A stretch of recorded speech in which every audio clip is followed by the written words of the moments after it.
Mahashi's Global Family Chat. News of rising invincibility around the world. This is the news everyone needs to understand how the trends of time are changing towards peace and prosperity. Mahashi's Vedic technologies, transcendental meditation and its advanced program Yogic Flying are being implemented globally. Just the square root of 1% of the population practicing yogic flying together in a group is enough to raise the levels of harmony and coherence in the collective consciousness for the whole population. Enjoy the news of enlightenment dawning for every individual, invincibility for every nation, and peace for our dear world.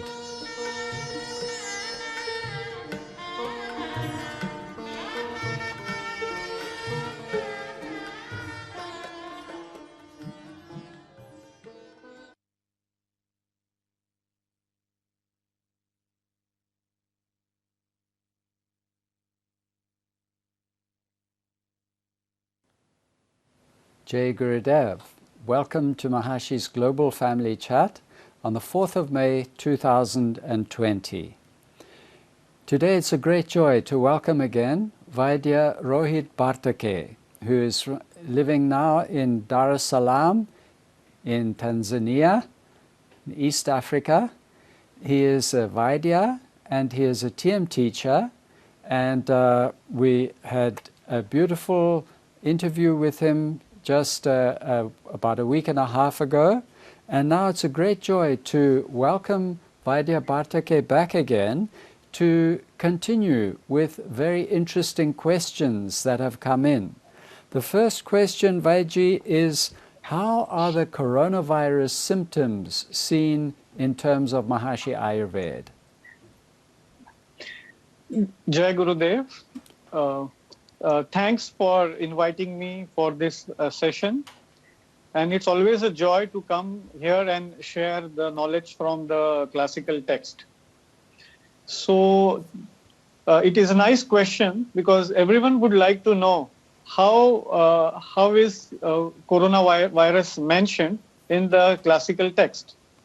So let's see, let's get into the depth of the Samhitas and see how relevant they are even in today's world with today's new epidemics. So to begin with, what we have commonly seen as the symptoms of coronavirus, they are like we can say a running nose, fever, dry cough. Then in later stage, it can go to pneumonia or it can affect the kidneys. So this is a general picture. Everyone is aware of coronavirus. So one thing I would like to mention here, that when you look at this group of symptoms, the first thing that comes to our mind is which channel or which strotasa is involved in this. And the picture clearly indicates that pranavaha strotas, the channel of prana, is involved in this particular disease. And the root of this pranavaha strotas is said to be mahastrotas, which means everything starting from the tip of the tongue to the excretory system till the end, all the organs included in it come under the heading of mahastrotas. So changes in the lungs, changes in the respiratory system, all these are a part of pranavaha strotas. And as we know that few people show symptoms of diarrhea also in the beginning of disease. And this happens just because the digestive fire is not well and there is some imbalance in the mahastrotas. So only those people who don't have a balanced system of digestion these people, they show these symptoms of diarrhea in the beginning of the disease. So it's one of the symptoms. So Strotasa wise, we have seen that Pranavaha Strotas, according to Ayurveda, is clearly involved in this particular disease. And apart from that, we can say the digestive system and the excretory system. So all these channels are involved in this particular disease. I would like to go in more detail about more specific way to know how Ayurveda can relate. And it's very interesting to know something which I'm going to just mention. So if you go into the chapter of Jwara or fever, which is the first chapter when all the diseases are mentioned in the Samhitas, there is a particular Jwara, a particular type of fever, which is called as Sannipatak Jwara, which means a jwar which occurs due to combinations of all the three doshas. And it's really very surprising to know that if you look at each and every symptom mentioned in Sannipatak Jwara, almost out of 29, 25 symptoms clearly match with all the symptoms of coronavirus patients.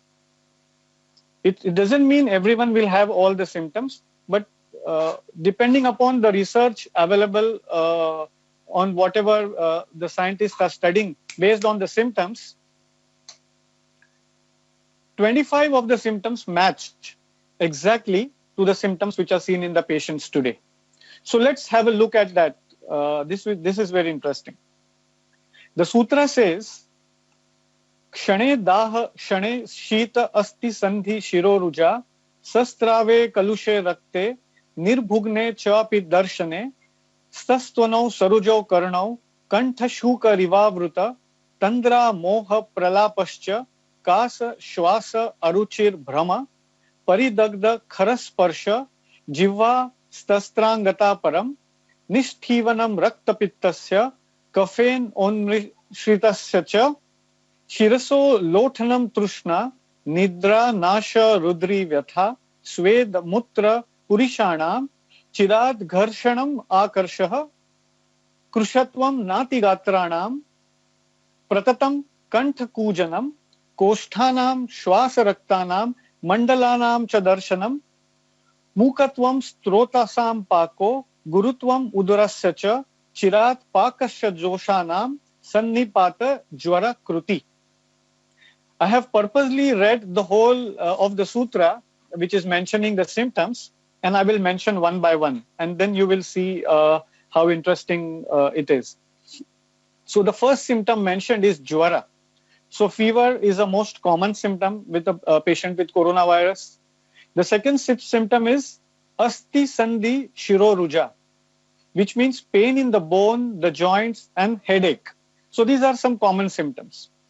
There is one symptom called Kshane Daha, Kshane Shita, means alternate feeling of heat and cold. So this has not yet been reported. Depending upon the data available on the internet, this symptom has not been reported.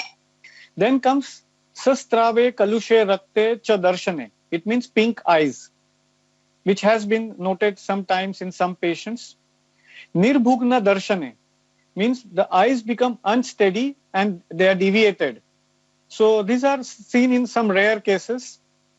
Kantha Shukavruta means sore throat or feeling of something itching from in the throat, something stuck in the throat from inside. This is a very common symptom seen here. Then the symptom is Tandra. That means fatigue, moha, confusion, and pralap, delirium. So these are symptoms which are seen in few patients which have been documented. Kasa, that is kapha, cough. It is very common symptom. Shwasa, that is dyspnea, which has been noted in many elderly patients. Aruchi, that is anorexia, is one of the very common symptoms. Bhrama, that is dizziness, is noted sometimes. Then the symptoms is Paridagda Kharasparsha Jivva, means the tongue, the appearance, coarse appearance of the tongue. So this has been noted in a few patients around the world. Stevanam rakta pittasya kaphon mishritasya, which means hemoptysis. So it is noted, but in rare cases.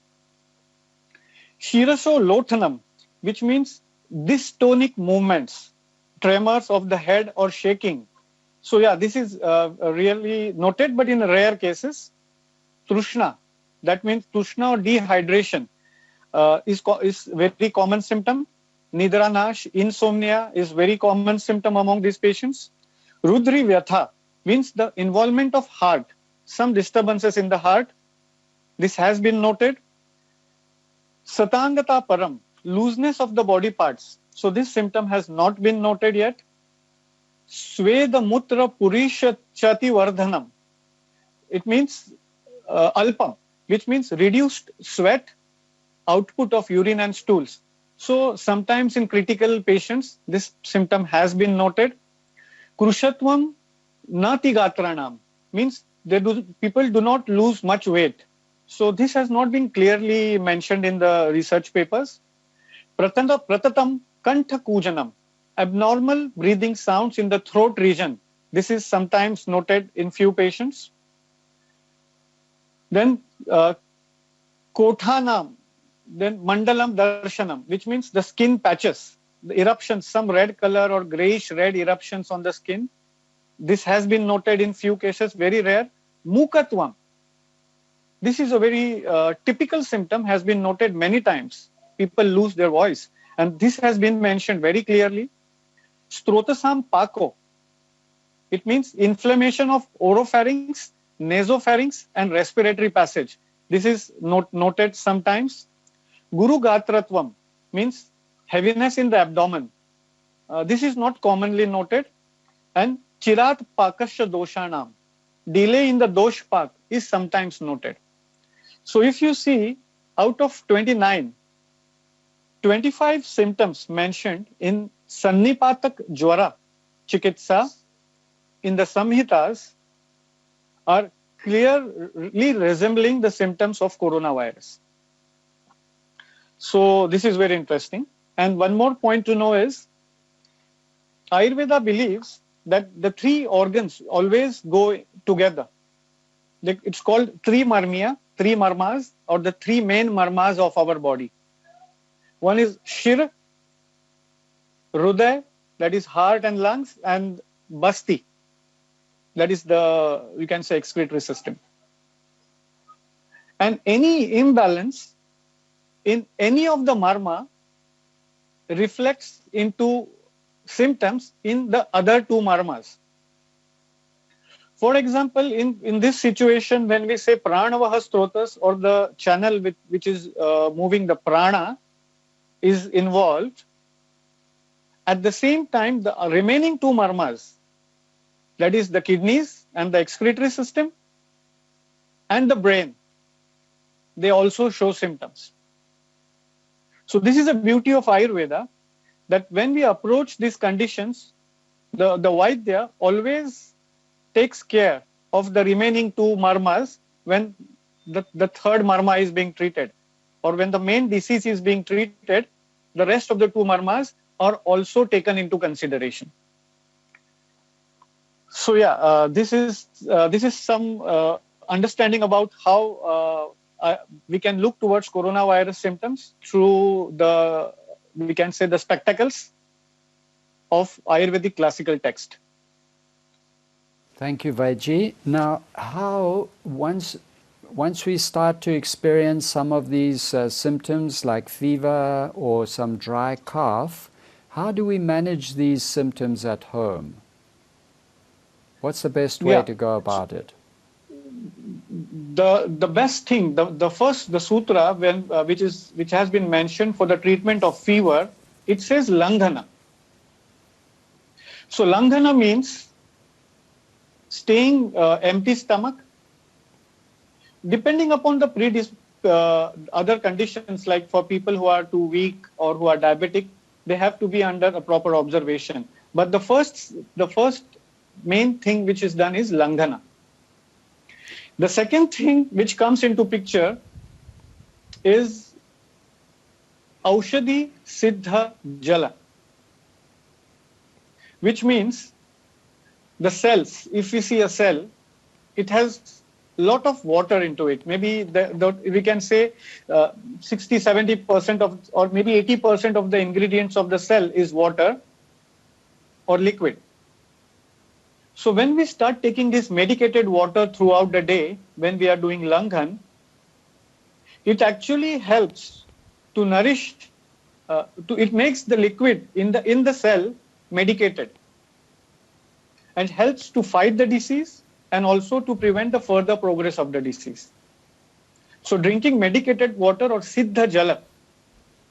So when we don't have all the medicines which are needed, Shunthi or dry ginger mixed in water, and this medicated water, if you keep drinking regularly, that is the best thing to do if we have any symptoms of fever, not necessarily coronavirus, any type of fever. Stop eating don't skip your meals and start drinking medicated water. So this is the first basic first aid. And obviously, if the deterioration is very quick, we have to approach our physician very quickly. But not necessarily all the fevers would be coronavirus related fevers. So this is the first general approach to any fever. And the second question was for the dry cough. So the home remedy which we can say for dry cough is we can take medicated ghee, or we can take plain ghee, cow's ghee, which is warm, and we drink it 1 tablespoon or 1 teaspoon, depending upon the body type or depending upon our appetite, which will anyways be low during the fever condition. So taking 1 teaspoon or 1 tablespoon of cow's ghee, simple warm cow's ghee, after meals, after lunch, and after dinner is best for preventing dry cough. And for people who are Vata body type, they can even take oil.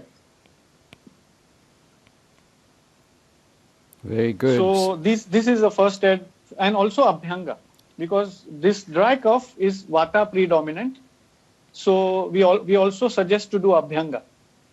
So Abhyanga means applying oil to our whole body, because the surface area of the skin is more. When we apply oil to the whole body, warm oil, we are actually balancing pacifying the Vata internally also and igniting the digestive fire. This is how Abhyanga helps. And also help when the Agni is increased, obviously the Vata related symptoms will be reduced. So it is one thing that can be done to reduce dry cough also. Veji, some people have asked, when we do Abhyanga, put the oil on the body, doesn't it decrease the digestive fire, the Agni? You say it increases the Agni. How does that work?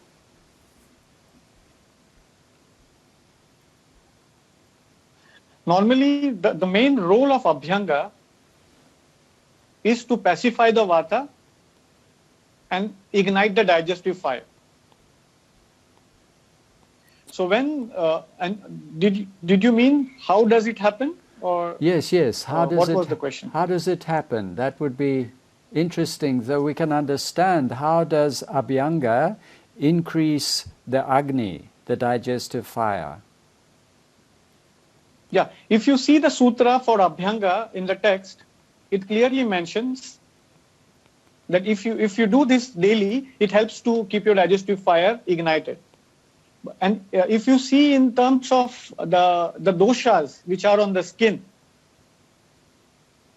so we have this pitta also in the skin, Bhrajat pitta in the skin, and also we have Vayu, which is Vyan Vayu, which is all over the body. So when you are actually pacifying that Vayu, it helps to ignite the digestive fire in your digestive system. The Saman Vayu gets activated. Mm-hmm. So this is clearly mentioned in the sutras when you're doing the Abhyanga. So you have described a bit about... sorry? Yeah, you can go ahead. You have described a bit about Langana. Now, it just means that you don't take any solid food and you go more onto these medicated waters. Can you talk more about the medicated waters? What do you mean by that? Yeah, medicated water means you can add little dry ginger, as I mentioned. Ginger is a herb which actually helps to pacify the ama. Ama means the free radicals, which is blocking the system and causing fever-like conditions. So when I say medicated water, there are many herbal preparations available. But in general, it is easy for everyone to have ginger. That's why I'm mentioning ginger specifically, so that most of us can use it as a handy medicine from the home, from the kitchen. It will help to ignite the fire, pacify the ama, and you immediately start feeling some appetite. Because loss of appetite is one common symptom which we see when we have fever. And what about other herbal teas that are commonly used in Europe, for example, chamomile tea or basil or rosemary or anything? Yeah, basil tea would be really good. One of the, specifically basil tea I'm saying, because, when we are approaching the viruses, in Ayurveda, there is a branch called Agat Tantra or toxicology. So we use certain herbs from those particular which we use to treat the insect bites or different poisonous organisms which are affecting the body. So there is a list of herbs mentioned, and this basil, mainly the holy basil, is one of the prime herb mentioned in treating the agada or the vishas, the poisons which spread due to these insects. So if we consider virus as one of the agada, the basil, holy basil, would be really one good herb to take in the form of tea.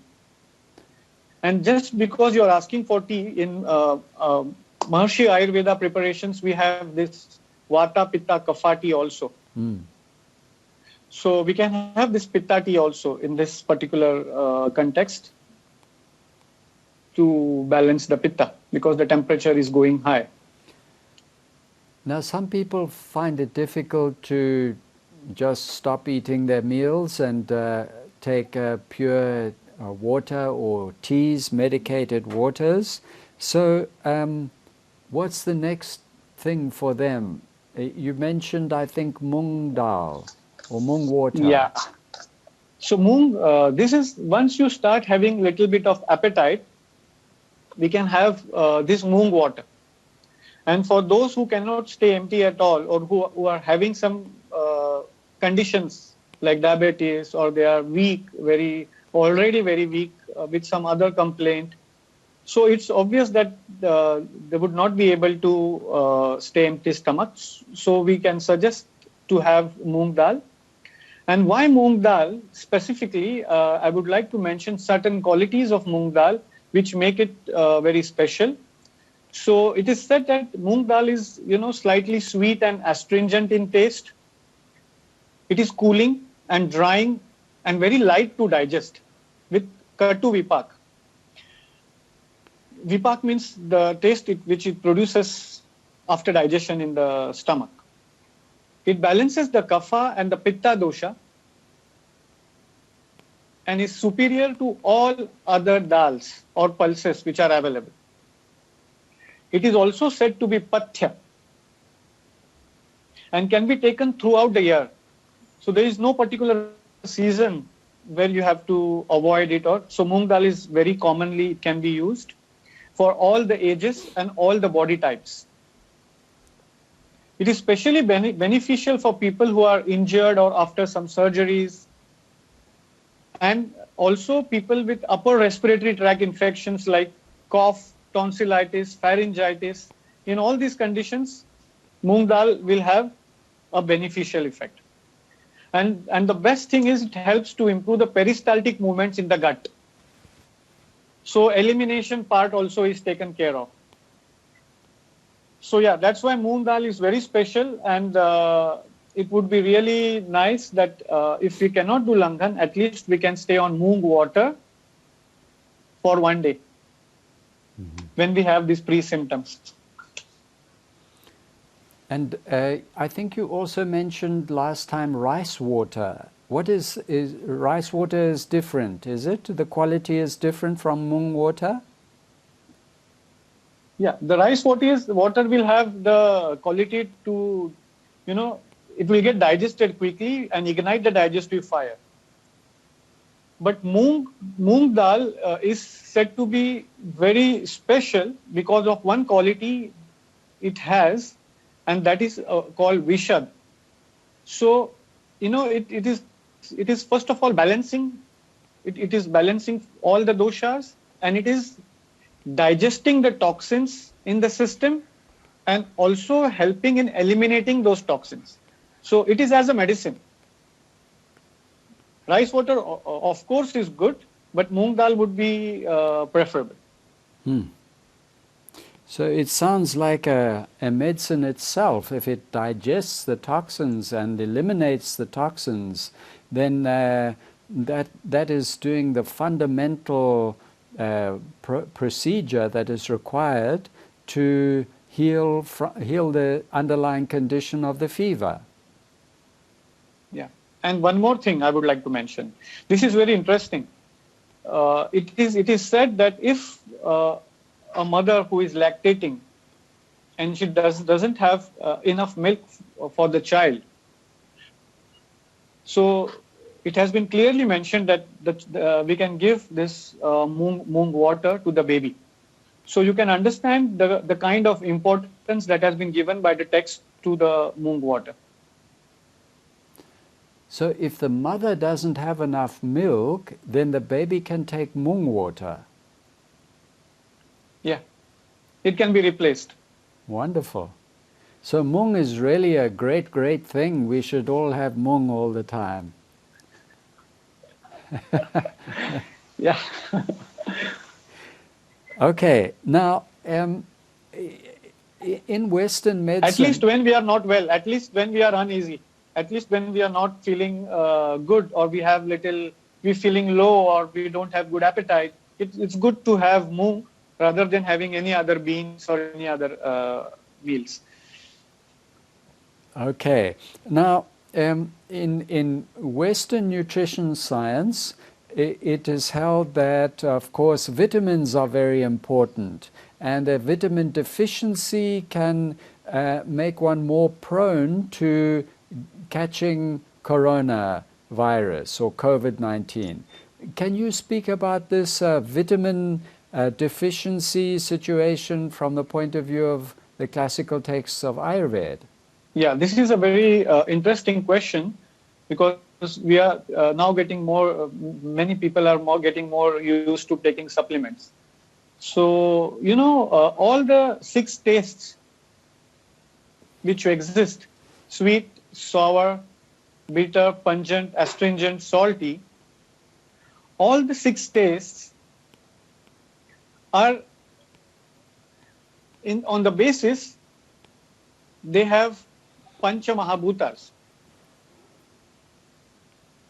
So all the 5 Mahabhutas, like the air, water, fire, earth,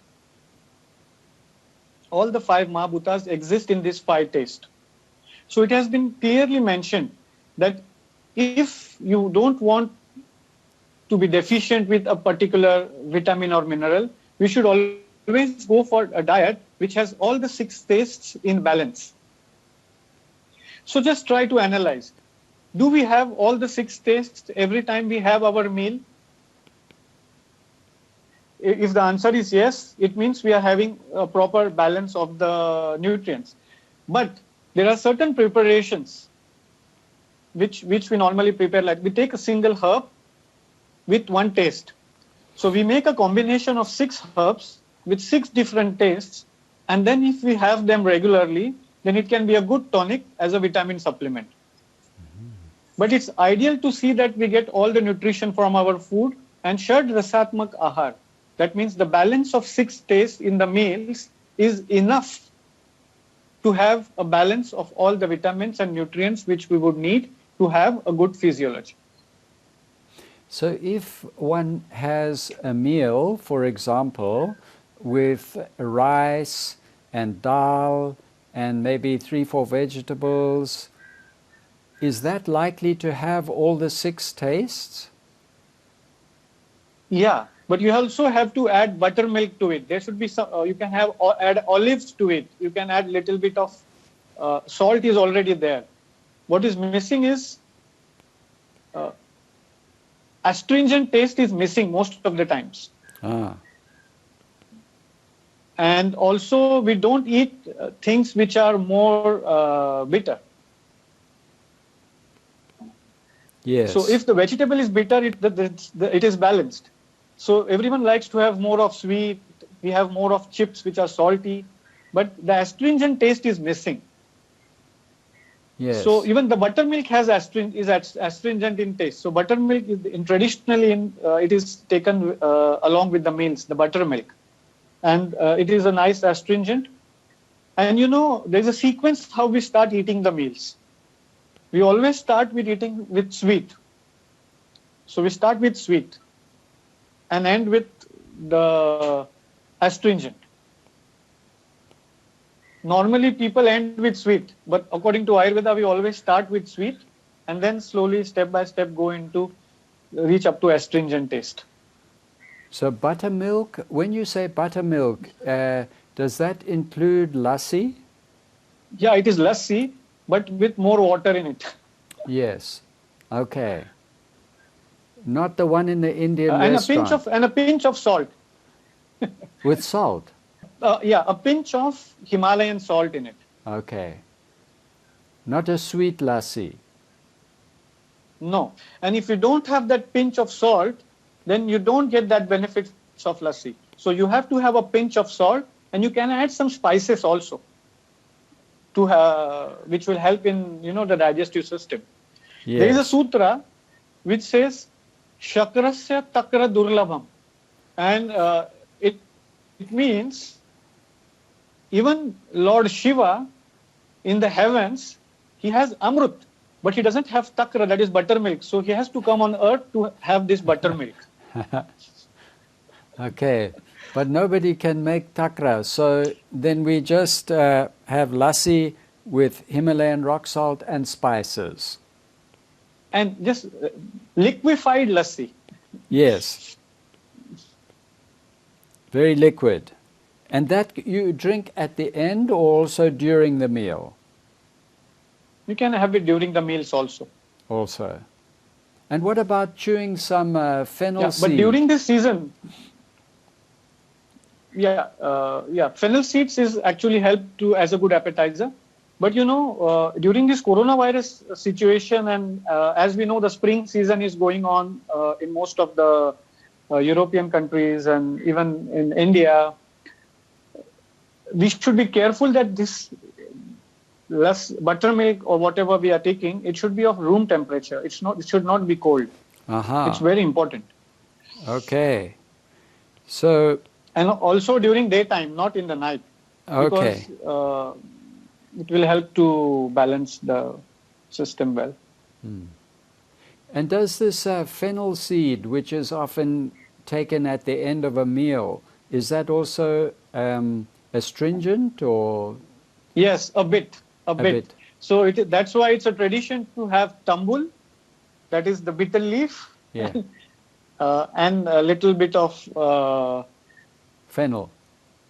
Fennel and it has some ingredients which are, most of them are, if you see the ingredients in the tambul, most of them are kashai or astringent taste. Okay, so I think we have handled the vitamin deficiency with the 6 tastes and having them regularly and emphasizing astringent and bitter taste. And now, what about mineral deficiency? Is it sort of the same? Same. It is a part of your meal. All the food we eat is panchabhautik. It has all the vitamins and minerals which we need. It's just that we have to take it in a balanced way. And the most important is that we have a good digestive fire, a good Agni, so that whatever we are eating is actually taken by the body. So Agni plays a very important role. So the food which we eat, there's a chapter called Matra Shitiya in Charak. So Matra Shitiya means the food which we eat. The name of the chapter itself says it should be in limit. So if you're taking food in proper quantity and at proper time, then the Agni will be well ignited. And all the minerals which are actually existing in the food stuff we are eating, then the whole body can absorb them and we are not deficient of anything. So main thing is to take the food in proper time according to Agni. Now can you say a little more about that? Because I think most people, they don't know when the Agni is requiring fuel and when it is not. People don't know the difference between hunger and appetite. See, normally there is a biological clock in our body. And you will be surprised to know that Ayurveda only talks about lunch and dinner. So the proper time for lunch is between 10 to 12 and for time for dinner is 6 to 8. So if you have a proper lunch, a nice meal at 10 o'clock and you have a light dinner at 6 o'clock, still it is enough for a person to survive. So now, if we have these fixed timings of our meals, then the biological clock itself gets set. And then we feel hungry at that particular time. If we keep changing the times of our meals every day, then there's a confusion in the system. And then what you're saying that happens, that we actually don't know when we are hungry. So that's why it's already in Dinacharya, we have talked about it.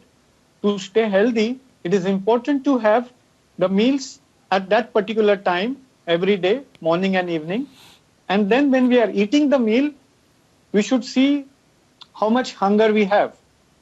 Like if you divide the stomach into 3 parts, the food we eat should be just 1 part should be filled with solid, 1 part with liquid, and 1 part we keep for the air or the vayu to mix it. So when we eat the food, it should not be full stomach. We should eat 1 or 2 parts less, then it would fill the stomach. This is how we approach. Like the timing is very important to maintain particular timings, and then the body understands at that particular time. So you're saying that the lunch should be 10 to 12. That's morning, that's like brunch. Ideal. In India, there are certain communities which eat only before sunset. So they have an early lunch at 10:30. They have an early dinner at 5:36. And this is the most healthy community in India. Uh-huh. So we could so say, 2 meals, that's it. Could we say then that because, you know, for most people to eat lunch around before 12 o'clock is, we can't think of that. It doesn't work in most societies. So could we say about 12 o'clock is the best time? Yeah, 12 and 7. This would be a good 12 and 7. Yeah. Good. And not too late. Not too late. No, not too late, because then it's of no use. All the purpose of the meal is then lost. It is just for your taste then. The digestion will not be of that quality. It will create more damage than the benefit. Oh. One more thing I would like to mention here regarding food, because we are discussing it. Yes. You know, it has been mentioned that after 60 years of age, ideally, for a normal person who is healthy, only 1 meal is enough. And it should be lunch. And the evening should be very light with some soup or something like that. That will keep a person more healthy than eating too much at both the times. So the less we eat, the more healthy we can stay after 60. So after 60, one meal is enough, and that should be lunch. That's why I'm specifying it. I'm specifying it. That's the reason I'm specifying. Yeah. That's the reason I'm specifying it. The main meal should be lunch, and dinner should be just to fill some liquid, some soup, and everyone will stay healthy. One proper meal with all the balance of all the tastes. No restrictions.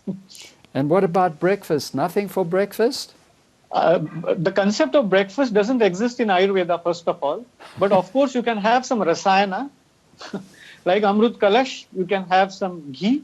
You can have some warm milk. That's good enough. Breakfast, so warm milk. Usually what is served here is chai. What do you think of chai? No, there is milk also. There is an option of milk also. Chai is good. It's stimulating. The food value is 0. I will not say no to chai, but milk would be preferable. So a glass of milk in the breakfast, a rasayana, then a glass of hot milk, a proper lunch, and a light dinner. Perfect. Now, you say the food value of chai is 0. I want to take you up on that because it has astringent flavor. Yeah, but there has been a lot of research with tea. I have seen some papers and which say that if you have tea after your meals, it's actually the absorption of the minerals and the vitamins is much lesser. Yes. So we normally don't suggest to have tea after the meal. Good. It's not a good option. Oh, that is very interesting. So it prevents absorption of nutrients. Yeah. Okay, so chai is not so good, but warm milk, amrit, ghee at breakfast time, that is plenty for breakfast. Yeah, perfect. And it's very interesting that we received a report from Kerala. Purusha is there, and he is saying that the Kerala Board of Ayurvedic Physicians regards this COVID-19 disease as more a lifestyle disease. Yeah. Would you like to comment on that? Yeah, exactly. And this is what we saw when we saw Janapad Udvans. The main reason of imbalance of our system or that we see is imbalance of air, water, time. This is what we saw, which we share in common. But adharma is something that is to be understood here. And adharma is not in context to any religion. Adharma means not following the particular, we can say, the senses not following their own functions. We are overusing our senses. Or we are doing too many things to please the senses. And that is adharma. And that is what is causing the imbalance according to Charak. So not living in accord with natural law. Yeah, we can say that. And when we are talking about fever, I just forgot to mention, I just remembered, when I say langhana, we were discussing langhana, so I just forgot one point which is very essential. So when I say langhana, we stay without food, that everyone has understood. But langhana also means langhana for the sensory organs.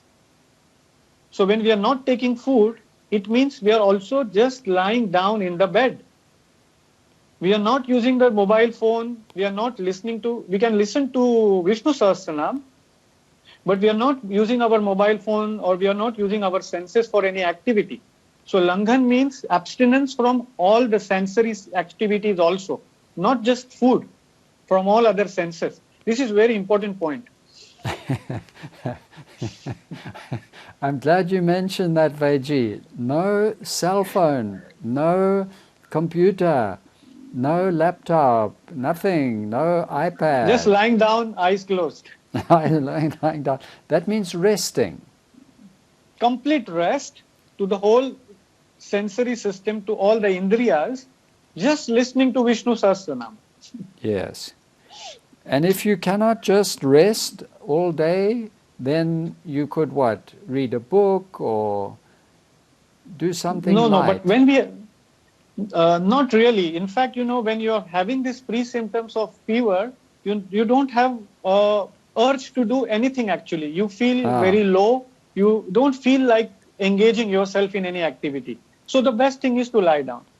okay. So this is when you have the fever. This is not just Yeah, that's because what I'm saying. Yeah, Langhana can be done anytime. yeah.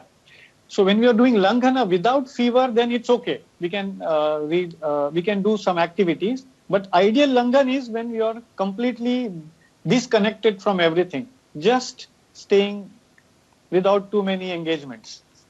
Good, good. And while we are talking about this, could you say a few words about using Langhana for prevention? Yeah, exactly. This is what I want to highlight here. So one Langhana is for fever as a treatment, but we don't want it to happen. We don't want to get into that mode. So it is said that once in 15 days, for those who can do once in a week, it's ideal to follow Langhana. Very good to follow once in a week. You stay on liquids or some hot water, medicated water like ginger water, or you can have the infusions. You can keep, there are many infusions which are available nowadays. We can have these warm infusions and just stay without any meal for one day. For those who cannot stay completely without food, can go for moong water or boiled moong or rice water. But Okay. it will, if you do it once in a week, it's going to be very special. And one more point came to my mind now when you're talking about Langhana, which has to be mentioned here, and that is regular Virechan. We know Virechan as a Panchakarma. Vaman, Virechan, Basti, all this we know as a Panchakarma. But we can do some Virechanas on our own, a smaller version. We call it Laghu Virechan regularly, once in month or once in 2 months. Which means you take some Triphala or you can take some castor oil, whatever suits you in higher dose, and then just stay empty stomach for the next day. So you're detoxifying your system once in 2 months, completely staying on Langhana for one whole day, and then next day slowly you start with some rice water or moong water and come to a proper meal. This will actually be perfect to keep the system very strong. And the senses also, they say Indriya Shuddhi. The senses get cleared. They become more refreshed with Virechan.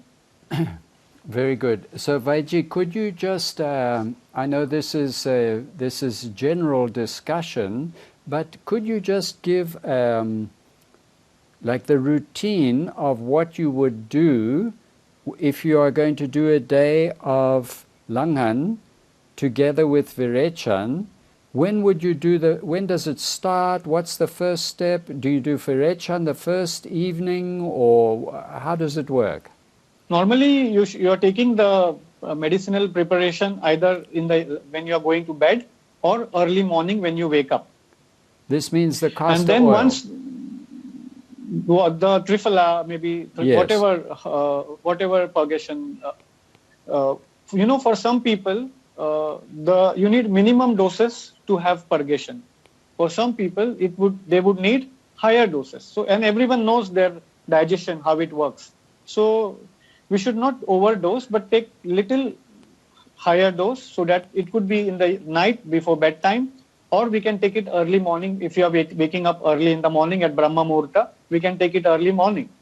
And once we have the cleansing is done, you have been through the washroom for a few times, you wait till you're hungry. You don't have there is no breakfast on that day. only meal you take is when you are very hungry. You can start with rice water or moong water, and then later on when you have some appetite, you can have khichdi. So this is the ideal picture, and you rest also, physically also you take rest on that day. Normally we don't do such, even if it's a laghu virechan, we don't do when we are going to be very physically active on the next day. So we choose a nice day when we can rest and take complete, relaxation. The physically, mentally we are relaxed. That would be ideal to do such things. Now, if you combine the Virechana with the Langan day, then is that okay? Perfect. Perfect. So you do the Langan in the evening, say, let's just say it's on Saturday evening.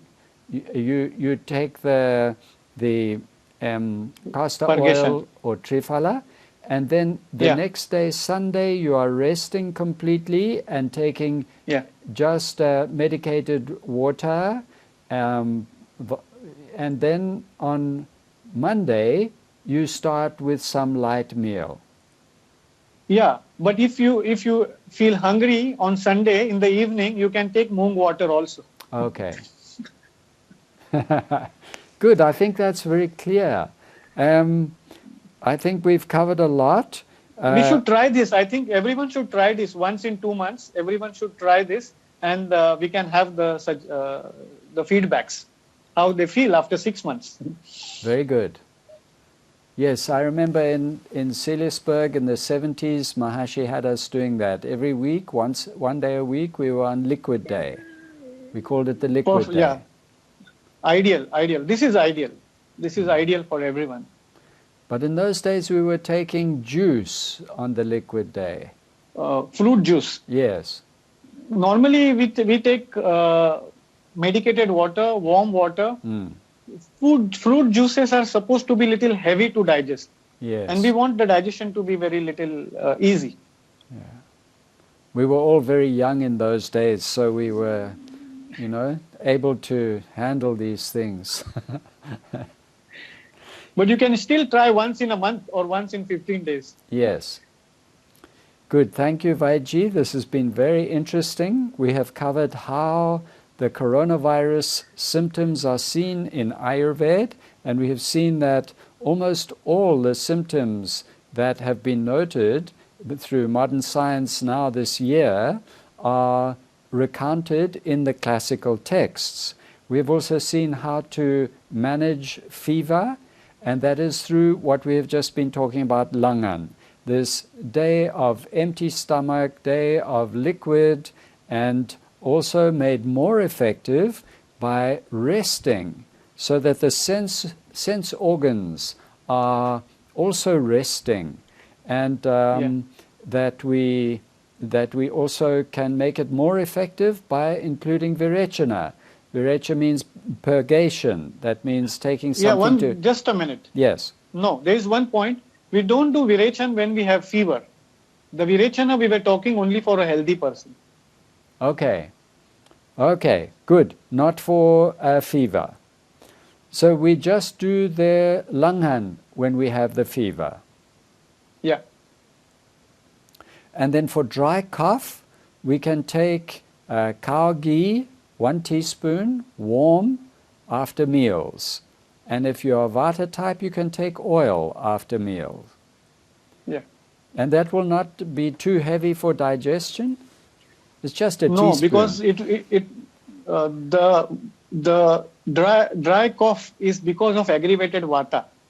And we have to pacify the Vata at that particular point. So it is actually a medicine at that particular situation. Okay.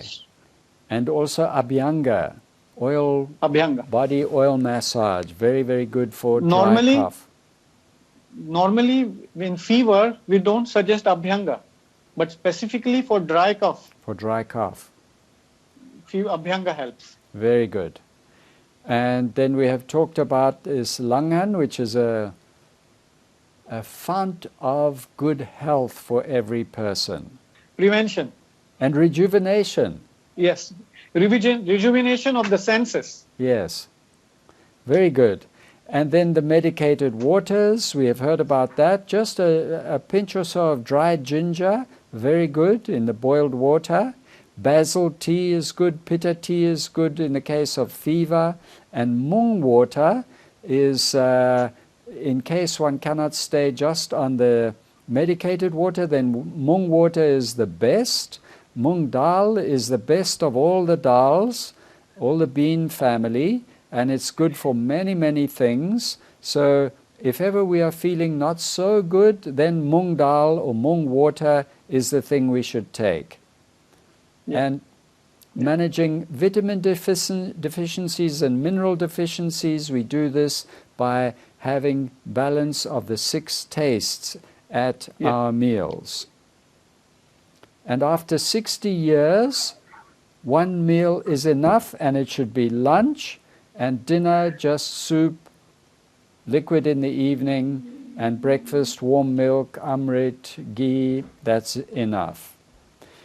Very good. Thank you so much, Vaiji. One last point. Yes, I thought maybe there's a last point. Yes, because when we talk about Rasayana, we only talked about Amrut Kalash or herbal preparations. But there is one Rasayana which is mentioned very specifically, and it is called as Achar Rasayana. Yes. And Achar Rasayana means it's a behavioral Rasayan. So all the good things which we are going to do in our daily routine, from our regular meditation, our behavior with others, our code of conduct, everything is a Rasayana. And Maharshi has actually mentioned this many times, and he has really elaborated it very much. Everyone is aware, but this is just a reminder that Achar Rasayana, the behavior, also plays a very important role in staying healthy. Very good. So we should, we have that Achar Rasayana, it's available, and but basically one could say that what your mother taught you, that is Achar Rasayana. Yes, yes. Very good. Thank you, Vaiji. Maybe we'll discuss further in the future. Yeah, sure. Jai Gurudev. Jai Gurudev. Thank you so much. All glory to Maharshi Ji. Maharshi has revived... All glory to Gurudev. Yes. Maharshi has revived the knowledge of Ayurveda and brought it out in its fullness with the full value of consciousness as the basis of everything.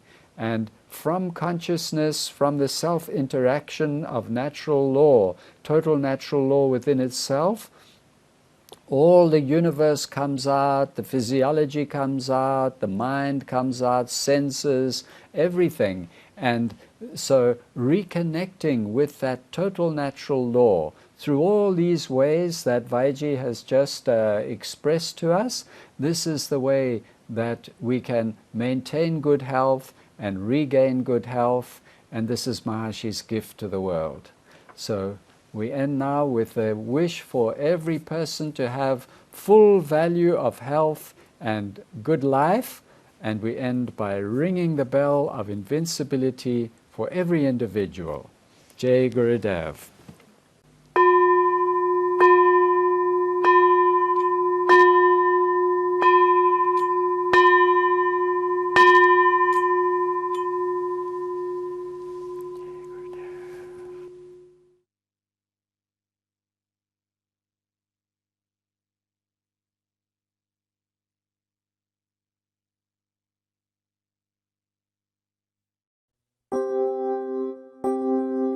Heaven is descending, descending on the earth. Heaven is descending, descending on the earth. Heaven on earth, heaven on earth, heaven on earth. Heaven is descending, descending on the earth. Light of God is bringing heaven on earth. Gurudev's grace is bringing heaven on earth. Heaven on earth, heaven on earth, heaven